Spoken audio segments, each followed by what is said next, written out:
What were you thinking when you started catching? Because you were 2/10 behind at half. Oh, I tell you, I knew I had a bad light, and I said, "Oh man, it's over now," you know. And then the car went right into a shake, and I was like, just all I could think was pedal real quick, and we pedaled, and I passed him. And I was like, "All right, we're gonna get this thing done now," and he never caught back up. So I mean, I was in there, I was shaking already, you know. I just that feeling comes in there, and it overwhelms you, you know. And it's just I've been after one of these for a long time. It's 2 years in Pro Mod, and we stepped into fuel racing, and it just seems like it's going to be a fit for us. I mean, we're really happy over here. There's plenty of sponsorship opportunities, and you know, we're getting it done. We got a great crew in front of us, and they're working really hard for us. And my tuner Jay Lewis, I mean, he made it all happen for me today.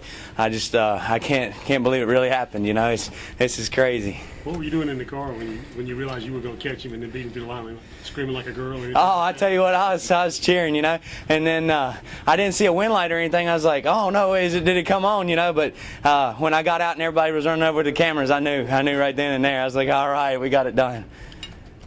So did Jay give you the wings gonna fall off? No. Jay, he said, well, we're gonna put 12 more grams on there. He said, because there's a fast race car over beside us. He said, but we're not gonna beat ourselves. You know, he said we're gonna go out there and put down a lap.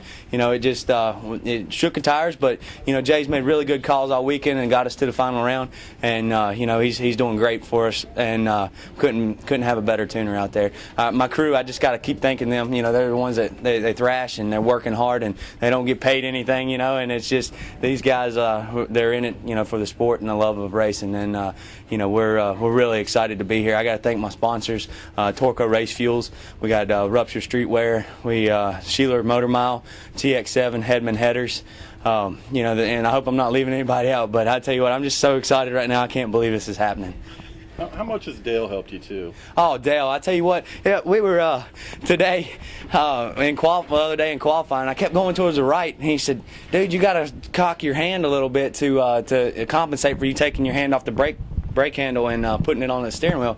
And I had no idea, you know. I was like, "Oh, that makes sense now." But I just, you know, having a veteran driver like that, watch your car go down the track and be able to see that and make comments on it. I mean, you can't replace the seat time that man's had.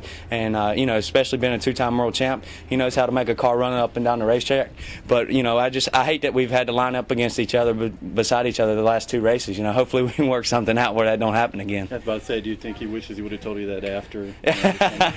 Maybe so, but I'm glad he did. You know, we got it done today, and I just got to thank everybody. I got to thank my family, my wife, you know, my boy here. You know, she does a great job, you know, letting me come to the races, not complaining, and you know, it's just unreal that this is happening to me today. We're real excited, and we're gonna bring home his trophy, and I'm gonna sit it on Dad's desk. You know, he's paying for all this, and he deserves this thing. You know, that's the least we can do is give his trophy back to him.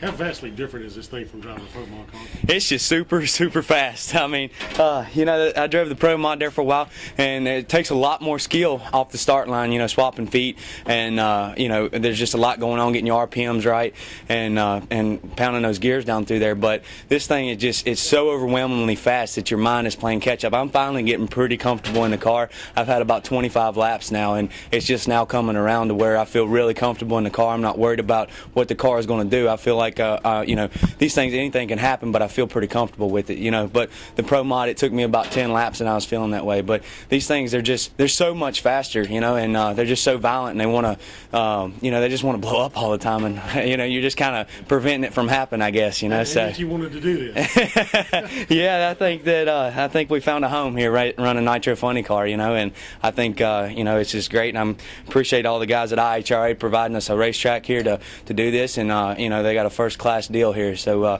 hopefully we'll have many more of these to come in the future. Was it more fun running the quarter? Because you wouldn't have won the race if it had been anyway. Yeah, I tell you what, I'm always like the quarter mile. We have an 8th mile racetrack back home, and so I'm kind of you know, partial to 8th mile stuff, but you know, thank goodness it was a quarter today. You talked about this, and this is one of the things I was always fascinated about drag racing. The average person sitting at home sees a drag race, and here's what they think a run is like. As long as they can go. Drag racers tell me that you're making decisions. You're having time to sit there and think about catching the guy Is that what you talk about? Your mind catching up? Yes, sir. Your mind actually acclimates to the G-force and to the speed, and basically what's happening there is it's compensating for the speed there. You know, it's at first, the first time I ever got in one of these, I said, "Holy cow!" I said, "Man, that was fast." You know, I didn't know where I was at on the track. I just knew I could see the wall and the cones out there, and you know. But after time, and your body just becomes accustomed to it, and so does your mind, and you get to know where you're at on the track. You can start picking up the cones. You can start picking up the guy beside you, stuff like that, and you know, it takes laps. Nothing replaces seat time. Thanks, man. Thank y'all. Congratulations.